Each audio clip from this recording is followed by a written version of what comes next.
더불어민주당 어제 녹취록을 공개하면서 검증을 제대로 했다라고 얘기를 하고 있습니다. 그러나 우리가 과거 다 기억하고 있을 겁니다.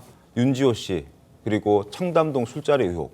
그때도 검증 제대로 했다라고 얘기를 했는데 이건 다 거짓으로 드러났지 않습니까?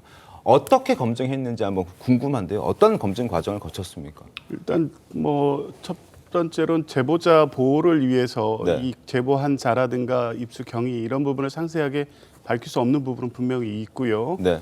어쨌든 이 대통령의 목소리라는 거는 대통령실도 부인하지 못하고 있습니다. 그 내용이 공천 개입에 해당하느냐 그래서 처벌될 수 있느냐의 문제는 차치하고 대통령의 육성이 직접 공개된 거고 그동안 명태균 씨가 제기했던 여러 의혹 중에 일단이 지금 공개가 된 겁니다. 이거 하나로 끝날 것이냐 이런 문제를 봐야 되겠죠. 그러니까 민주당이 어제 그 기자회견 과정에서 얘기했던 네. 노정면 의원의 검증이 철저했다는 것은 이게 대통령의 육성이라는 것을 분명히 확인했고 신빙할 수 있는 제보자가 녹취된 과정, 녹취한 내용을 공개한 것이고 그 과정 자체 이런 녹음이 이 공개되더라도 불법이 아니라는 사실까지 확인했고 그 외에 추가적으로 확보되고 있거나 확보한 어떤 녹음 파일을 통해서 교차 검증을 했을 때 이 녹음이 이루어진 시점이나 이런 내용상 공천 개입의 정황으로 확실히 볼 수 있다. 여기까지 전부 다 이제 하나하나 확인했다는 겁니다. 근데 사실은 그 하나를 더 했어야죠. 이게 불법적인 그 취득 경위가 불법적이었는지, 그러니까 녹음 경위가. 근데 사실은 아까 저 변호사님 말씀과 달리 저는 이게 불법이라고 보거든요. 왜냐하면 이게 제3자 대화를 녹음한 것 같아요. 예를 들면 대화자 중에 한 분이 녹음했던 것 같아요, 몰래. 그런데 그 대화자가 본인과 명태균 씨와의 대화를 녹음한 것이 아니고 네. 명태균 씨가 틀어놓은 대통령과 명태균 씨의 통화 내용을 녹음한 거기 때문에 이거 현장에는 소음을 녹음한 것이 아니고 대화를 녹음한 것이에요. 제3자 간의 대화를. 그러니까 저 부분은 양해를 구하고 녹음했는지 여부를 먼저 민주당이 그 녹취를 공개하기 이전에 그걸 확인했어야죠. 확인하고 나서 만약에 그렇지 않다면 저는 개인적으로 이제 통신밀법 보호 위반을 보기 때문에 저 부분은 위법 수집 증거라서 재판의 증거로 쓰일 수가 없어요. 그러면 공당이 국민께 저걸 공개하는데 재판의 증거로 쓸 수 없는 것을 공개하느냐? 이거는 문제가 있는 거죠. 왜냐하면 예전에 부산저축은행 대선 전국에서도 이런 일이 있었잖아요. 부산저축은행 수사 당시에 조우영 씨가 과연 만난 것이 당시 윤석열 중수부 과장인 것처럼 해가지고 짜집기 했잖아요. 그때 짜집기까지 했습니다. 김만배 씨가. 그때도 김만배 씨는 조우영과 통화 내용을 본인이 녹음한 거예요. 근데 짜집기를 했단 말이죠. 마치 윤석열 대통령이 커피를 타준 것처럼. 그게 대선 불과 며칠 전이었단 말이에요. 근데 지금은 또 송 변호사 말씀하신 것처럼 지금 재판부에 대한 이재명 대표에 대한 선고 며칠 전이고 그다음에 뭐 운영위원 며칠 전, 네. 하루 전이죠. 그리고 집회 며칠 전. 자, 이런 식의 과연 이게 이렇게 급하게 돌아갈 것인가. 공당에서는 이게 불법한 증거인지 여부에 대해서 취득 경위가 불법한지 따져봤어야 되는데 알고 만약 했다면 더 문제고 모르고 했어도 그건 책임져야 된다. 이렇게 생각합니다. 지금 변호사님 말씀 누가 잠깐만요. 누가 지금 이 이야기를 제보했는가? 더불어민주당은 이제 제보했다고 하고 제보받았다고 하니까 과연 누가 아직 공개하고 있지 않습니다만 제공했던 사람 여러 뭐 의심되고 있는 사람들도 지금 여러 언론 보도를 통해서 실명이 거론되고 있기도 합니다. 그런데 또 하나 또 의혹을 제기하고 있는 측에서는 이재명 대표의 전 특보가 이걸 제공한 것 아니냐라는 그런 의혹도 함께 좀 제기가 되고 있거든요. 어떻습니까, 송영훈 변호사님? 이 부분에 대해서는? 일단 그 김상호 전 언론공보특보인가요? 이재명 대표의 그분하고 지금 그 민주당 의원 간의 텔레그램을 주고받는 내용이 지금 그 한 언론에 의해서 포착이 돼서 보도가 되지 않았습니까? 네. 그런 부분이 있기 때문에 물론 이제 뭐 민주당은 지금 제보자가 누군지에 대해서는 비밀 유지를 하고 있는 상태이지만 네. 이 녹음 파일이 지금 17초밖에 안 되잖아요. 맞습니다. 그러면은 이게 도대체 어떤 경위로 녹음이 된 건지 이런 것들에 대해서는 조금 더 추가적인 설명이 있어야 뭔가 국민들께서 납득을 하실 수 있지 않을까 그런 생각이 들긴 합니다. 결과적으로 이 수사가 이루어지게 되면 이게 법원에 증거로 제출되든 뭐 다 그런 식의 현출이 될 거고 그럴 경우에는 수집 이 증거 자체가 위법인지에 대한 판단도 있을 텐데 지금 민주당은 그 과정까지도 더 검증을 했다는 겁니다. 이 녹취가 되는 과정에서 불법이 없었다는 거고요. 지금 이제 아까 말씀은 이 녹음이 제3자에 의해서 불법 녹취됐을 가능성을 말씀하셨는데 네. 그럴 가능성은 높지 않아 보입니다. 명태균 씨는 이런 식의 어떤 대통령과 김건희 여사의 관계를 과시하거나 위세를 떨치기 위해서 매우 많은 사람들한테 공개적으로 이 녹음한 파일을 들려줬다는 얘기가 이미 다 공개돼 있지 않습니까? 그리고 이 5월 9일 통화 전후에 이 김건희 여사와 통화했다는 내용에 대해서도 이미 여러 차례 다른 자리에서 김건희 여사 통화했다는 내용도 직접 들려주면서 얘기했다는 내용도 다 이미 언론에 보도돼 있습니다. 그렇다면 이 공개 과정에서 누가 녹취를 했든 누가 녹음을 했든 그걸 들려주는 과정에서 녹음한 사람이 그것을 민주당에 제보했다고 하면 그것은 불법이 아니죠. 그런데 그거 약간 생각이 다른데 물론 이거 법리적인 측면이니까 짧게 말씀드리면 네. 나중에 판단을 받겠죠. 그런데 녹음해도 좋다라고 본인이 얘기하거나 또는 대통령이 녹음해도 좋다라고 얘기하거나 이러지 않으면 그러니까 명태균 씨와 대통령 간의 통화 내용은 명태균 씨가 대화 자기 때문에 그건 제3자 녹음이 아니라서 문제가 없어요. 그런데 둘 간의 녹음 내용을 대화 내용을 녹음된 것을 틀어줬는데 그걸 누가 몰래 녹음했다. 이거는 저는 개인적으로 문제가 분명히 있다고 보는데 그럼 나중에 판단을 받겠죠. 네, 지금 민주당에서는 오늘 이제 운영위에서도 녹취를 아마 추가적으로 공개할 것 같고 추가적으로 확보해놓은 녹취가 50여 개 가량 된다 이런 보도들도 지금 나오고 있습니다. 맞습니다. 이게 차근차근 공천 개입에 대한 보다 더 직접적인 의혹을 뒷받침하겠다 이런 주장인 것 같은데 추가 자료 준비 현황에 대해서 혹시 들으신 바 있으세요? 글쎄요, 그건 뭐 들었어도 대비라 말씀드리기가 좀 어려울 것 같은데요.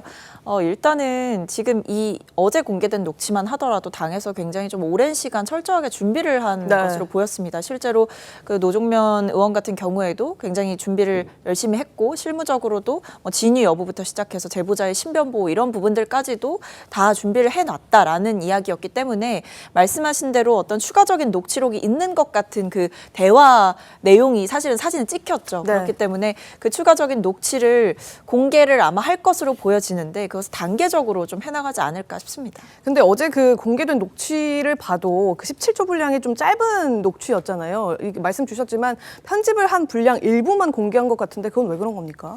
글쎄요, 제가 이제 원본 파일을 들은 상황이 아니기 때문에 이제 그것이 얼마나 잘려 나갔는지 어떤 일부만을 취사 선택했는지를 말씀드리기가 좀 어려운 부분이 있는데 아무래도 근데 뭐 그렇다고 하기에는 이제 명태균 씨가 주장하는 것처럼 예를 들면 이제 중간에 뭐 당에서 알아서 한다 이런 부분들이 잘려 나갔다.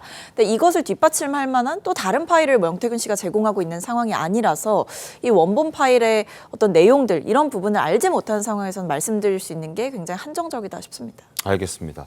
국민의힘에서는 아직 좀 입장이 나오지는 않았습니다. 명확하게 당의 입장을 아직 공개하지는 않았고 그래서 참 많이들 궁금해하고 계실 것 같은데 어제 한동훈 대표의 모습을 보고 잠깐 이야기를 나눠보겠습니다.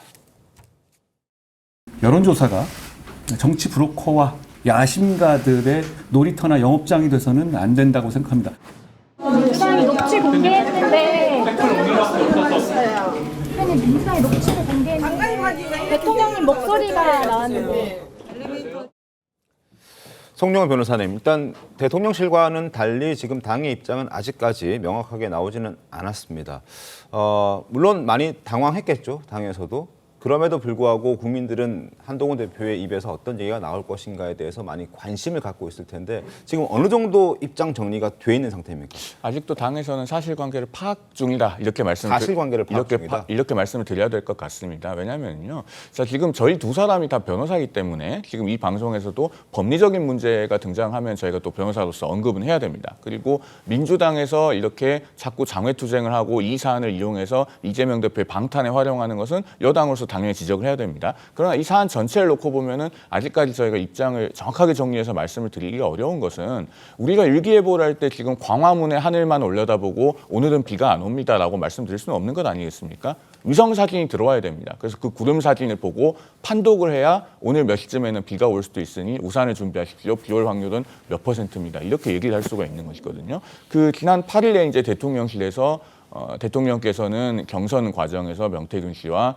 연락을 끊었다라고 네. 하셨는데 어제 이 녹음 파일이 나왔고 대통령실에서는 명태균 씨와 그 소통이 있었던 것 자체는 그러면 지금 인정을 한 셈입니다. 그러면은 저희가 그동안에 당에서 알고 있었던 것은 어떻게 보면은 광화문 하늘만 올려다보고 있었던 것이죠. 그러면은 위성 사진이 들어오면은 그걸 가지고 다시 판독을 해봐야 됩니다. 광화문에만 있어서 광화문 하늘만 보는 건 아닌가요? 그러니까 여러 가지 좀 다각도로 빨리 보고 주말 이전에 입장을 오늘 중이라도 내야 되는 건 아닌가 싶어요. 그러니까 지금 열심히 위성 사진을 저희도 아마 수집하고 있을 겁니다. 그게 아마 대통령실에도 직접 한동훈 대표가 물어보고 질의 좀 하고 확인하는 과정을 거치고 있다는 말씀이세요? 거기까지는 아직 제가 확인한 바가 없어서 이 자리에서 뭐라고 말씀드리긴 어렵습니다.